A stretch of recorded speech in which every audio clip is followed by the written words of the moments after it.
मनचाहा पोस्टिंग न मिलने से नाराज प्रोफेसर ने अपने कार्यकाल का पूरा वेतन 24 लाख रुपया कॉलेज को लौटाया।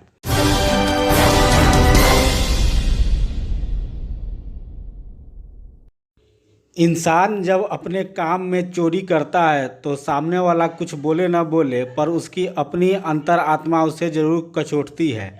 कुछ ऐसा ही वाकया जिला के शिक्षा नगरी में देखने को मिला।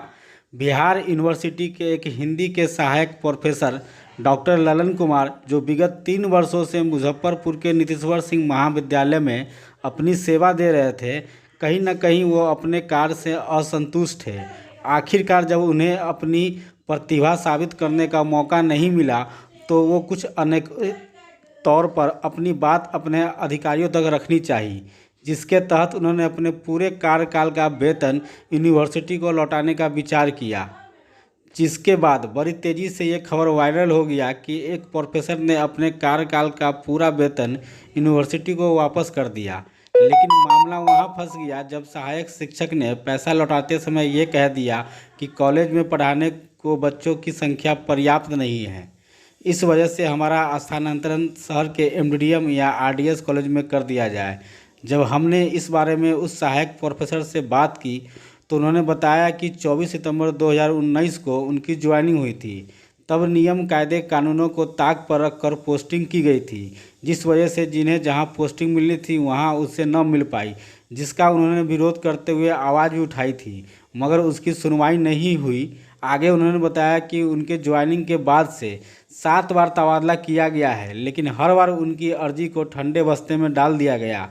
आखिर में उन्होंने अधिकारियों का ध्यान आकृष्ट करने के लिए अनोखा तरीका अपनाया। उन्होंने अपने कार्यकाल 33 महीनों की अपनी प्रोफेसर की नौकरी से मिले कुल वेतन की कमाई 23,82,228 रुपये का चेक लेकर विश्वविद्यालय के कुलपति के पास लौटाने पहुंच गए। मामला संज्ञान में आते ही सभी के होश उड़ गए। हालांकि कुलपति ने सहायक प्रोफेसर के चेक उन्हें वापस कर दिए हैं और कॉलेज प्रशासन को मामले की जांच करने को कही है। वहीं कॉलेज के प्राचार्य डॉक्टर मनोज कुमार का कहना है कि उन्हें इस मामले की जानकारी नहीं थी। मीडिया में खबर आने के बाद उन्हें जानकारी हुई है। जांच कर मामले में उचित कार्रवाई की जाएगी। सैलरी का जो मामला है, इससे पहले हमें इसकी पृष्ठभूमि जाना पड़ेगा। 2019 में बीपीएससी द्वारा मेरे चयन किया गया है और मुझे बिहार विश्वविद्यालय आवंटन किया गया। 24 सितंबर 2019 को जब तत्कालीन कार्यकारी कुलपति थे प्रोफेसर राजकुमार मंडल साहब, उस समय हम लोग की पोस्टिंग का लेटर जारी किया गया। उसमें पोस्टिंग में ये हुआ कि बीपीएससी का जो रिजल्ट था उसकी मेरिट को धाता बताते हुए, बिना किसी नियम को प्राकृतिक न्याय का उल्लंघन करते हुए, सभी जो अभ्यर्थी हैं उसके मौलिक अधिकार का उल्लंघन करते हुए इन्होंने पिक एंड चूज की पॉलिसी अपनाई। जैसे मेरा 15वां रैंक है, मुझे नीतीश्वर को दिया गया, और जिनका हमसे नीचे है 2 लोगों का, उनको पीजी डिपार्टमेंट दिया गया। मैं उसी समय सवाल उठाया था कि सर ये ठीक नहीं है, ये सही नहीं है। जो कैंडिडेट है या तो आप मेरिट की बात करें या फिर कैंडिडेट का प्रोफाइल देखकर करें आप यहाँ पर, या हमसे चॉइस पूछे। जैसे एक पहला कैंडिडेट थे जो जाना चाह रही थी बगहा, वहाँ पर एमजे के कॉलेज बेतिया है सॉरी, तो वहाँ पर वो चली गई कि हमें वही शूट करता है। ठीक है, जहाँ जिसकी अच्छी है। तो ना इन्होंने हमसे पूछा गया और ना हमारे मेरिट को देखा गया, ना हमारे रैंक को देखा गया, और गलत तरीके से पोस्टिंग गई। सारी समस्या की जड़ वहीं से शुरू होती है। और उसके बाद मैंने उनसे कहा तो उन्होंने कहा कि ठीक है, अब अगले बार ट्रांसफ़र होगा तो होगा। तुरंत उसके बाद 24 अक्टूबर 2019 को फिर से पहला ट्रांसफ़र होता है 5 लोगों का। उसमें ट्रांसफ़र उसमें फिर मेरा नाम हटा दिया। उस समय से लेकर अभी तक 6 या 7 बार ट्रांसफ़र हो चुका है और हर बार मेरा नाम हटा दिया जाता है। मैं इसी चीज़ में कहा कि नहीं, जब तक मेरी बात नहीं मानी जाएगी ये ठीक नहीं है। मेरे साथ लगातार अन्याय किया जा रहा है। तो नीतीश्वर सिंह कॉलेज में आप हैं, यहाँ भी छात्र हैं, फिर भी आप कहते हैं कि नहीं, यहाँ छात्र नहीं, शिक्षक हैं। मतलब यहाँ भी कई छात्र हैं, पढ़ाई करते हैं। जी जी। लेकिन वो लोग उनकी क्लास भी तो चल रही होगी, तो फिर आपने ये कहा कि क्लास नहीं लगती। क्लासेज की स्थिति जो है वो थोड़ी कमज़ोर स्थिति में है, और मैंने इस शहर पर किया कि मेरी बात चूँकि नहीं मानी जा रही, मेरे पहले इस बात का उल्लंघन किया रहा है। क्लासेज यहाँ का कॉलेज का मुद्दा बड़ा मुद्दा नहीं है। बड़ा मुद्दा है कि जो हमारी मेरिट की बात थी, जो हमारी पॉलिसी की बात थी, उस पर इन्होंने क्यों नहीं सुन रहे हैं। और हमारे पहले 7 ट्रांसफ़र कर चुके हैं। एक कैंडिडेट जो एमपी साइंस कॉलेज में थे उनको पीजी डिपार्टमेंट ट्रांसफ़र कर दिया गया, और हमें कहा जा रहा है कि नहीं, सिटी से सिटी ट्रांसफ़र नहीं हो सकता। और इसी बात पर मैंने कहा कि ठीक है, नहीं कर सकते तो फिर मेरी सैलरी लीजिए, मुझे रिलीव कीजिए, मैं नहीं नौकरी करनी मुझे। तो वो इसके लिए भी तैयार नहीं है कि नहीं। असंतोष 2 सालों के बाद उभर के सामने आया जी, असंतोष जो है वो नहीं सर, असंतोष मेरे पास सारे डॉक्यूमेंट है। मैं लगातार आरटीए भी लगाया आपको, आरटीए का भी जवाब इन्होंने दिया। तो प्रथम अपील अधिकारी जो प्रोविसी साहब है, उनके पास 25 अक्टूबर 2021 को मेरी मीटिंग हुई है, उन्होंने भी जवाब ठीक से नहीं दिया। मौखिक जवाब दिया, लिखित में कुछ नहीं दिया हमसे। सारे डॉक्यूमेंट हैं मेरे पास। मैं लगातार मांग करते रहा हूँ। जब इन्होंने कोई मांग नहीं माना तो मैंने अंत में हार के कदम उठाया कि भाई मेरे पैसा ले लीजिए वापस। आपने एक बड़ा अमाउंट जो है वो चेक जी। आपने सौंपा है, क्या यूनिवर्सिटी की तरफ से इसको एक्सेप्ट कर लिया गया है? नहीं, यूनिवर्सिटी की तरफ से एक्सेप्ट नहीं किया गया। उन्होंने कहा कि ये चेक है, ये चेक चूँकि बड़ा सेंसिटिव डॉक्यूमेंट है, ये यहाँ कहीं मिस हो गया, कोई कैश करा लिया तो दिक्कत है। आप इसकी कॉपी जमा करा दीजिए, हम एक्सेप्ट कर रहे हैं इसको, लेकिन जब कुलपति साहब परमिशन देंगे चेक लेने का तो आपसे हम फिर ओरिजिनल ले लिया जाएगा। तो क्या आप इतने दिनों से इसी दिन का इंतजार कर रहे थे, यही वजह थी ताकि आपने अभी तक सैलरी का 1 रुपया भी खर्च नहीं किया, पूरी राशि आप लौटा रहे हैं?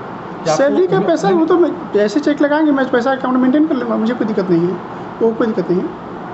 पैसा तो मैं खर्च किया हूँ, लेकिन ऐसा नहीं कि मैं वो मांगे तो मैं नहीं दे सकता, मैं पैसा दे दूँगा उनको, कोई दिक्कत नहीं है। 1 घंटे के अंदर मैं पैसा जमा कर दूँगा उनको। उन तक की बात पहुँचाई है, राज्यपाल तक भी पहुँचाई, जो कुलाधिपति हमारे महोदय हैं, कि हमारी बात को संज्ञानपूर्वक देखा जाए, और यदि नहीं करते हैं तो फिर हमारे पास कोर्ट जाने के अलावा कोई रास्ता नहीं फिर, और कोर्ट जाकर के हम इसकी समाधान को चुनौती करेंगे फिर। मनचाही ट्रांसफर पोस्टिंग नहीं होने कारण है या बच्चे पढ़ने नहीं आ रहे, ये कारण है? हमारी जो अकादमिक प्रतिभा है वो प्रतिभा हम अपनी जगह पर नहीं दिखा पा रहे हैं यहाँ पर। जैसे हमारी कोई कोशिश है कि मैं मास्टर्स के बच्चों को पढ़ाऊँ, उसके ऊपर के बच्चों को पढ़ाऊँ। यहाँ पर चूँकि कॉलेज ही यूजी कॉलेज है और इसमें बच्चों की संख्या बहुत कमज़ोर है यहाँ पर, जो संतोषजनक नहीं हो पा रही है, तो ये दिक्कत है हमारे पास। मैंने उनको कहा कि MDDA में क्लासेज होती है, RDS में क्लास, तो वहाँ देने दीजिए मुझे। यूनिवर्सिटी PG डिपार्टमेंट में गेस्ट फैकल्टी उन्होंने नियुक्त किया रहा है, लेकिन वहाँ करके नहीं परमानेंट नहीं जा सकता। यदि सीट है वहाँ पर पढ़ा रहे हैं गेस्ट फैकल्टी, इसका मतलब परमानेंट की सीट है वहाँ पर, क्यों नहीं जाने दिया जाए वहाँ पर। PG डिपार्टमेंट में आज के डेट में बहुत अच्छी क्लासें होती है। हमारे 4 मित्र जो हैं वहाँ पर PG डिपार्टमेंट में हैं। मैं कह रहा हूँ मुझे जाने में क्या दिक्कत है वहाँ पर, लेकिन नहीं दे रहे हैं लोग। मैं अपनी मांग की बात कर रहा हूँ सीधे, और अब मुझे आगे इसमें आप क्या करेंगे? जी, अब आगे इसमें क्या? मैंने उनको कुलपति साहब को मौका दिया है कि इस पर संज्ञान विचार करके देखें, और विचार यदि नहीं मानते तो फिर मैं भूख हड़ताल आमरण अनशन पर जाऊँगा फिर। कुछ वर्तमान ही है। तारीख जी। भूख हड़ताल के लिए या कहिए कोई दिन या तारीख सुनिश्चित? नहीं, ये तो उनके जवाब पर तय करता है ना। वो यदि बोले कि आप थोड़ा सा रहिए, हम इस पर पॉजिटिव रिस्पॉन्स करते हैं फिर, और फिर यदि इसके बाद यदि जाना पड़ेगा तो हम आगे जाएंगे फिर। असंतोष उनके अंदर भरा हुआ है कि क्लास नहीं लगता। दरअसल इसके बारे में मुझे कोई जानकारी थी नहीं। ये अपने स्थानांतरण की कोशिश कर रहे हैं, और चूँकि इस महाविद्यालय के प्राचार्य हम हैं तो ये हमारी जानकारी में नहीं था। कल अचानक ये जानकारी मुझे प्राप्त हुई, और पत्रकारों के ही द्वारा मुझे जानकारी मिली कि इस तरीके की कोई बातचीत विश्वविद्यालय के स्तर पे हो रही है। जहाँ तक हमारे यहाँ वर्ग होते ही हैं, और हर विषय के वर्ग होते हैं, और सारे शिक्षक अपने अपने क्लास लेते हैं।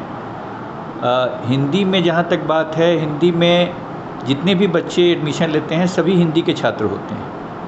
स्नातक में हिंदी ऑनर्स का विद्यार्थी हिंदी का छात्र होता है। अन्य विषयों में जो लोग ऑनर्स करते हैं वो MIL लेते हैं, MIL की पढ़ाई हिंदी के शिक्षक ही करते हैं।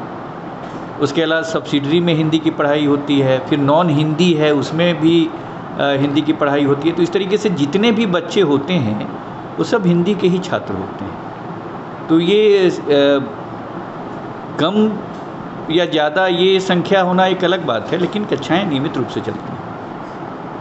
इनकी मंशा है कि ये PG में जाएं और स्नातकोत्तर विभाग में अपने ज्ञान को दें, तो इसलिए शायद इन्होंने ये कोशिश की होगी। इसके पहले भी जो इन्होंने शायद 5 बार ये अपना प्रतिवेदन विश्वविद्यालय में जमा कर चुके हैं, जैसा कि मैं देख रहा था, तो उसमें इन्होंने कभी इस बात का जिक्र नहीं किया है। ये प्रथम बार है कि उन्होंने इस बारे में जिक्र किया है, और मुझे इसके बारे में आप लोगों से ही पता चला है और आज के अखबार से पता चला है।